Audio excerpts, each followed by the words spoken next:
আসসালামু আলাইকুম। তো আজকে নতুন একটা ব্লগ নিয়ে আসলাম। তো এখন মাত্র ঘুম থেকে উঠছি। তো ফ্রেশ-ট্রেশ হবো। তো ফ্রেশ-ট্রেশ হয়ে এখন অলরেডি বই নিয়ে বসছি। মাঝখানে একটা চা আর একটা বিস্কিট খেয়ে আরকি পড়তে বসছি। কারণ সামনে হচ্ছে পরীক্ষা।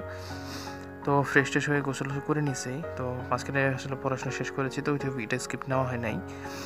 তো আসলে এখন অলরেডি নামাজে যাচ্ছি। তো গোসল শেষ, তো নামাজে যাচ্ছি এখন।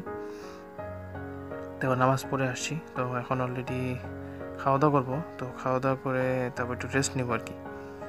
তো খাওয়া-দাওয়া করে রেস্ট নেওয়ার পরে আসরের সময় হয়ে গেছে। তো আসরের নামাজ পড়েছিলাম। তো এখন মাগরিবের নামাজ অলরেডি শুরু হয়ে গেছে। তো আমি এখন মাগরিবের নামাজে যাব। আযান দিয়েছে। তো এখন আমি মসজিদের উদ্দেশ্যে রওনা দিয়েছি। তো আজকে আসলে বেশি বড় একটা ভিডিও করতে পারিনি। পরে আসি, তারপরে দেন আপনাদের সাথে কথা হচ্ছে। তো নামাজ পড়ে আসছি, এখন পড়তে বসেছি। তো আজকের ভিডিওটা এই পর্যন্তই। সবাই ভালো থাকবেন, সুস্থ থাকবেন এবং দোয়া করবেন আমার জন্য। আসসালামু আলাইকুম।